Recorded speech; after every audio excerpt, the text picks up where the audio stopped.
Assalamualaikum warahmatullahi wabarakatuh. Salam sejahtera bagi kita semua. Perkenalkan, nama saya Afriza Amir. Saya adalah dosen S1 Manajemen Fakultas Ekonomi dan Bisnis Universitas Prima Indonesia. Saat ini saya mengajar mata kuliah Manajemen Keuangan dengan bobot pengajaran 3 SKS. Sebelum itu, saya akan menjelaskan deskripsi mata kuliah Manajemen Keuangan. Mata kuliah ini memberikan pemahaman mendalam tentang konsep, prinsip, dan praktik manajemen keuangan yang diterapkan dalam pengambilan keputusan keuangan perusahaan. Fokus utama adalah bagaimana perusahaan memperoleh, mengalokasikan, dan mengelola sumber daya keuangan secara efektif untuk mencapai tujuan perusahaan. Untuk itu, adapun capaian pembelajaran ini dirancang untuk memastikan bahwa mahasiswa memperoleh pengetahuan, keterampilan, dan sikap yang diperlukan untuk menjadi profesional yang kompeten dalam bidang manajemen keuangan.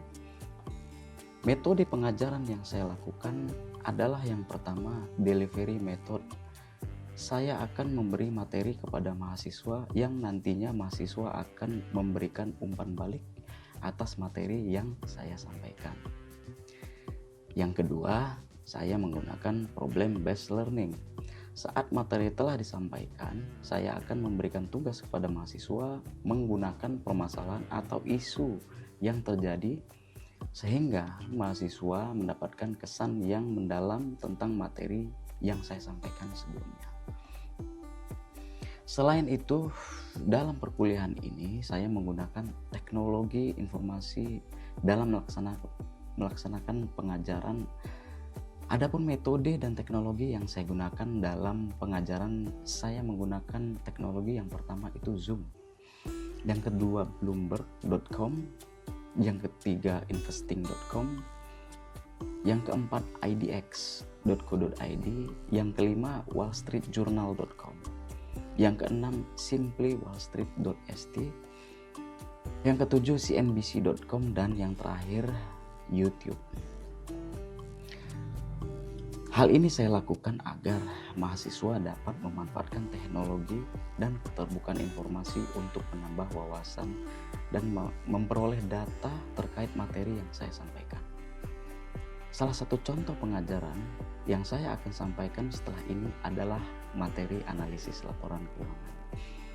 Dan materi tersebut telah terangkum dalam rancangan pembelajaran semester atau RPS. Dan berikut video micro teaching saya. Oke, assalamualaikum warahmatullahi wabarakatuh. Selamat sore teman-teman. Salam sejahtera bagi kita semua. Dalam pertemuan kali ini kita akan membahas mata kuliah analisis laporan keuangan, yang mana dalam 30 menit ke depan kalian akan memahami apa itu laporan keuangan perusahaan serta bagaimana cara menganalisis perusahaan dengan menggunakan laporan keuangan perusahaan yang publish ya. Oke, kita mulai dari definisi laporan keuangan. Apa yang dimaksud dengan laporan keuangan? Laporan keuangan adalah catatan informasi keuangan satu perusahaan pada periode tertentu yang memberikan gambaran kondisi tentang keuangan perusahaan. Ya, di mana dalam laporan keuangan ini perusahaan-perusahaan yang terbuka wajib menampilkan laporan kinerjanya itu ke IDX ya.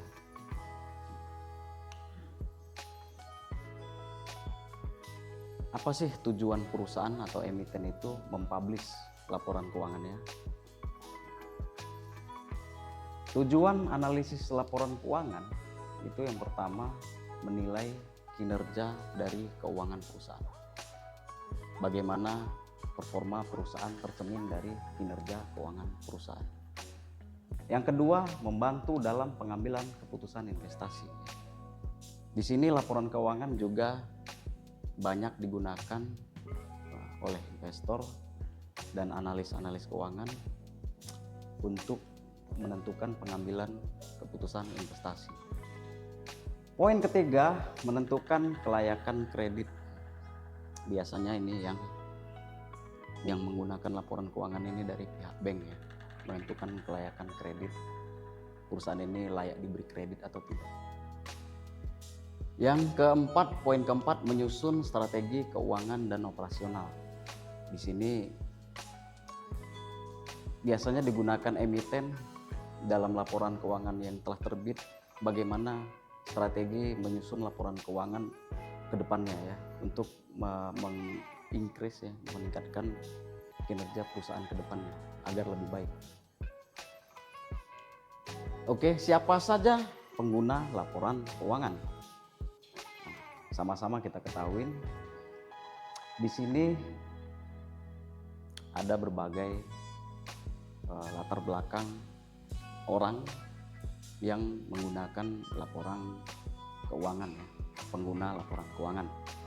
Yang pertama dari manajemen perusahaannya sendiri, menggunakan laporan keuangan untuk melihat performa kinerja dari perusahaan itu.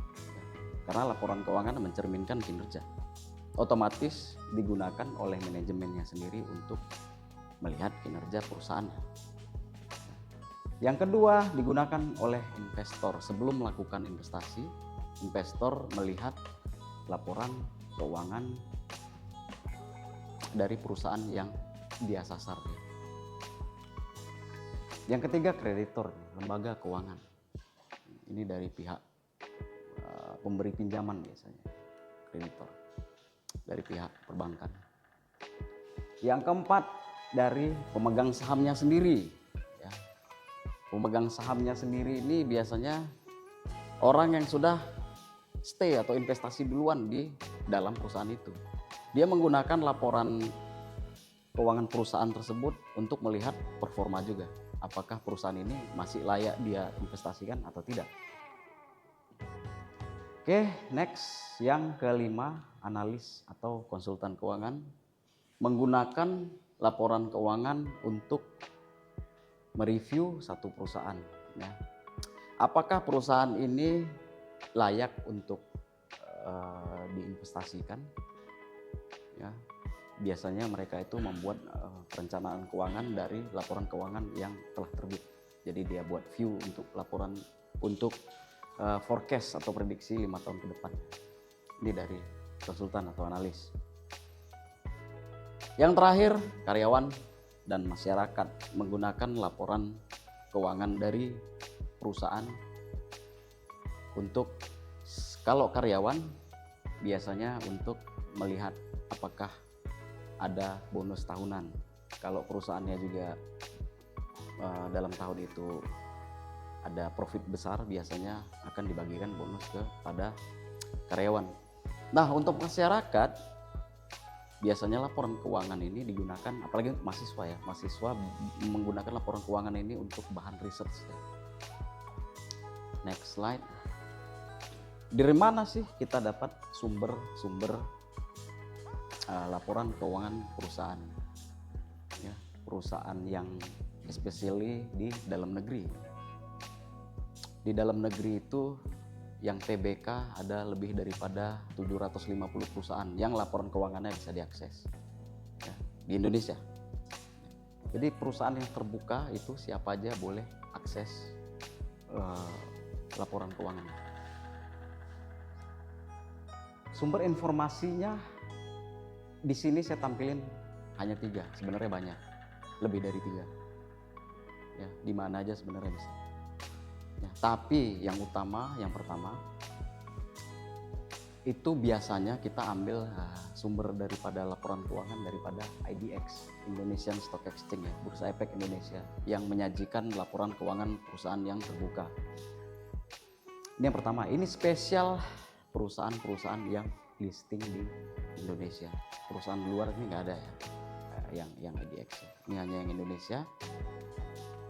Di sini siapa aja boleh akses. Ya. Kalau untuk yang luar negeri dari berbagai belahan dunia dan yang komplit itu ada di Bloomberg. Bloomberg ini adalah website penyedia informasi. Ya, nomor 1, kita mau akses segala macam informasi di sini di Bloomberg. Nah, dan Yahoo Finance. Yahoo Finance kita juga bisa akses perusahaan di seluruhnya, perusahaan apa aja nih ada di sini. Spesial untuk di Indonesia yang ini ya, idx.co.id. Lebih komplit, lebih ini ya, lebih detail lah kalau yang di Indonesia di Stock Exchange kita bisa, dan berbahasa Indonesia lebih detail. Misalnya perusahaan BRI 1 tahun ini ngapain aja, dia punya kreditnya kemana, dia punya profitnya dapat dari mana, itu diceritakan secara mendetail di sini dan berbahasa Indonesia, dan ada juga yang bahasa Inggris. Ya. Oke, ini sumbernya ya, kalian boleh catat, kalian boleh coba searching melalui sumber ini, dan boleh coba ini ya, boleh coba cari perusahaan apa yang mau kalian ini ya, mau kalian lihat laporan keuangannya, mau kalian lihat kinerja. Oke. Next slide, komponen-komponen laporan keuangan. Apa sih komponen-komponen dalam laporan keuangan yang wajib kita ketahui? Yang pertama, komponen laba rugi, ini yang paling pertama kali dilihat oleh investor ya, atau oleh pengguna laporan keuangan. Yang pertama kali kita lihat adalah laba rugi. Pasti kita lihat dalam satu bisnis ya, dalam satu laporan, yang pertama kali dilihat pasti adalah laporan laba rugi, profit loss. Komponen ini menggambarkan kinerja perusahaan selama periode tertentu. Melaporkan pendapatan, ini poin pertama, melaporkan pendapatan, melaporkan beban dan laba atau rugi bersih. Jadi singkatnya, laporan laba bersih ini adalah yang dilaporkan dia adalah profit dan loss. Ya, seperti itu. Anggap aja ini dari tahun ke tahunnya. Laba rugi dari 2000, ini tahun 2023 ya, berarti sekitar 2017-18 ya, 19, 20, 21, 22, 23, ini 2024 ya, 2024. Nah. Yang kedua adalah neraca atau balance sheet. Balance sheet ini menyajikan posisi keuangan perusahaan pada akhir periode, meliputi, nah ini yang paling penting ya dalam neraca. Neraca itu adalah poin-poinnya aset, kewajiban, dan ekuitas. Ekuitas itu modal ya. Kewajiban dan ekuitas untuk mencari aset, itulah perumpamaan dalam laporan neraca ini. Isinya adalah aset, kewajiban, dan ekuitas di dalam balance sheet ya. Clear? Next, yang ketiga adalah cash flow statement atau laporan arus kas. Di sini laporan arus kas itu untuk melacak arus kas masuk dan keluar perusahaan selama periode tertentu. Terbagi menjadi aktivitas. Nah, ini poinnya juga yang penting ya. Dalam arus kas, laporan cash flow statement, poinnya 3 ini yang penting ya laporannya ya. Operasi, investasi, dan pendanaan. Jadi di dalam laporan arus kas itu ada 3 poin ini: operasi, investasi, dan pendanaan.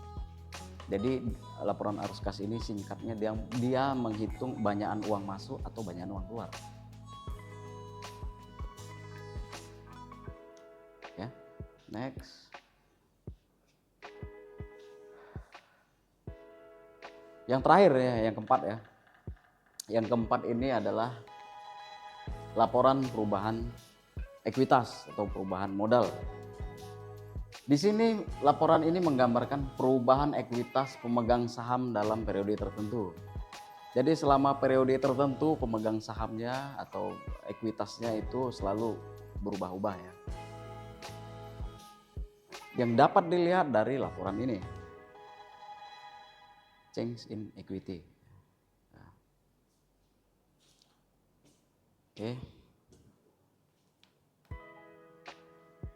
Oke, masuk ke teknik dan alat analisis laporan keuangan. Yang pertama, teknik dan alat analisis laporan keuangan. Ya. Sebelum masuk kemari, kira-kira ada yang mau ditanyakan? Yang di next sebelumnya itu ada yang kurang paham? Ya. Perbedaan investor dan pemegang saham. Perbedaan investor dan pemegang saham itu udah stay, dia udah investasi duluan. Dia buat laporan keuangan ini untuk melihat dia ini mau lanjut investasi atau dia ini mau exit dari perusahaan itu. Itu pemegang saham. Berarti dia udah beli saham itu, udah punya saham perusahaan itu. Kalau investor dia belum beli perusahaan itu. Ya. Jadi dia buat menggunakan laporan keuangan ini untuk sebagai perbandingan. Kira-kira layak untuk investasi atau tidak. Itu perbedaannya. Clear? Jelas? Ada lagi? Kira-kira? Bisa ya? Oke. Next, saya mau kalian download dulu satu laporan keuangan perusahaan di report 2023 ya, laporan tahun 2023. Ya itu perusahaan apa ya kira-kira? Di sini ada. Oke, kita mau ambil studi kasus dari 5 perusahaan ini. Tapi satu orang satu aja, satu perusahaan aja. Pilih dari 5 perusahaan ini. Oke, akses websitenya di sini ya. Kalian cari laporan keuangannya di sini. Di salah satu dari sini ya.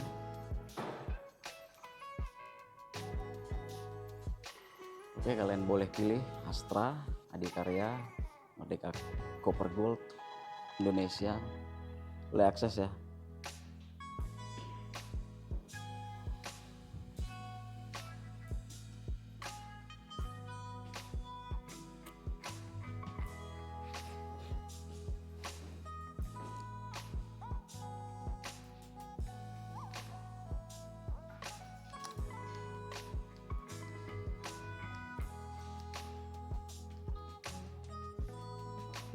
Ya. Iya, download laporan keuangannya.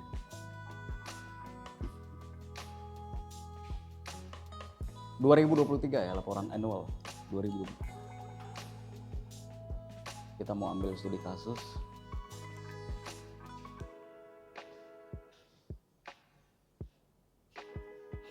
Yang akan kita buat nanti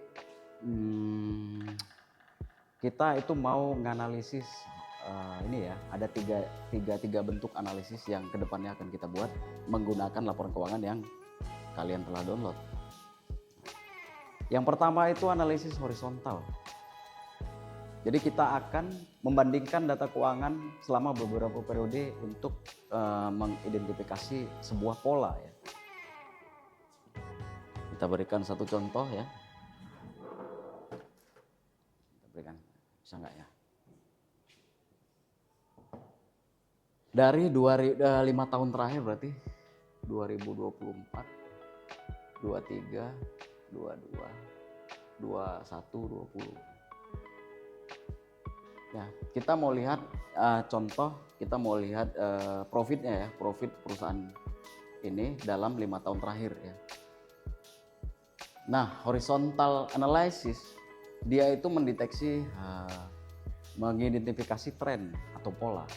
Dalam 5 tahun terakhir, seandainya kita download, kita coba analisis Astra atau Gojek, Tokopedia. Dalam 5 tahun terakhir ini perusahaan punya laba, profit, tren profitnya itu naik atau turun.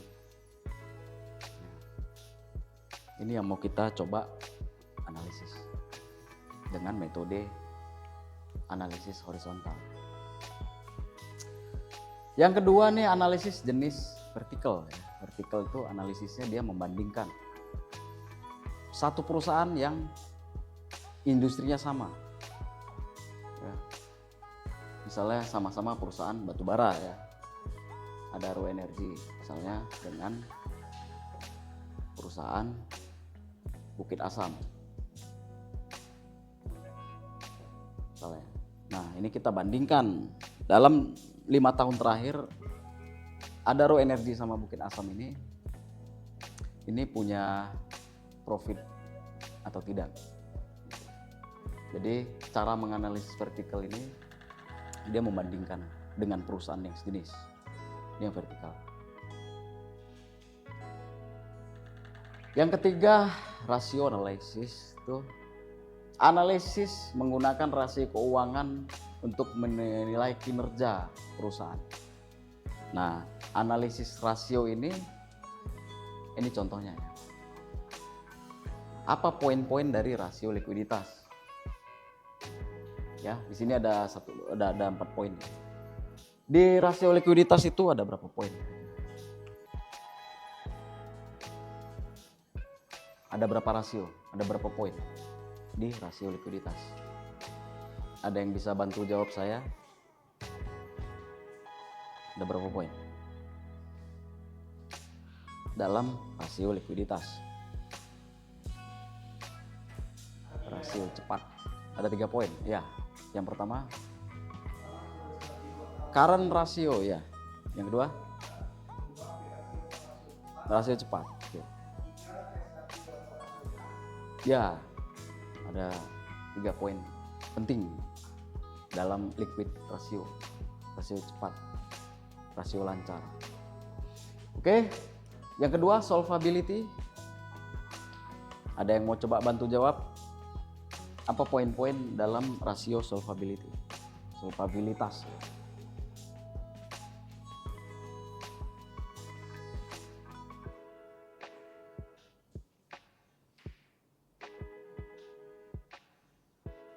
Atau salah satu deh, entah profitabilitas atau aktivitas.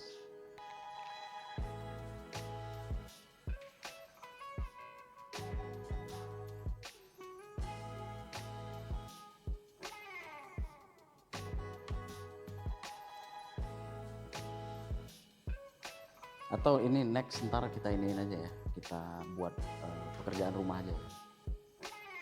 Kita masukin di dalam, coba cari rasio-rasio ini di perusahaan emitennya yang telah kalian download. Nah, ntar masukin rasio-rasio ini. Oke?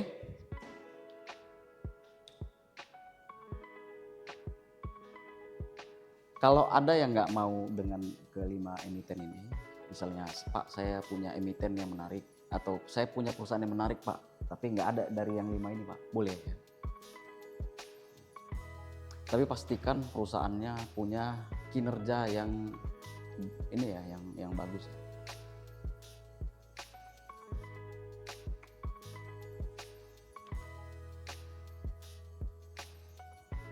Oke, dari semua yang telah kita sampaikan, dari sini kita simpulkan pentingnya analisis laporan keuangan, memahami kesehatan keuangan perusahaan. Mendukung pengambilan keputusan yang lebih baik, membantu stakeholder dalam menilai kinerja perusahaan. Alat dan teknik, menguasai berbagai teknik analisis seperti analisis horizontal, vertikal, dan rasio untuk mendapatkan wawasan yang mendalam tentang kondisi keuangan perusahaan. Oke, sampai di sini dulu materi perkuliahan kita. Jangan lupa pertemuan berikutnya saya akan coba tolong ingatkan dengan ini kita ya, tugas kita yang tadi saya sampaikan. Sampai di sini, selamat sore dan sampai jumpa.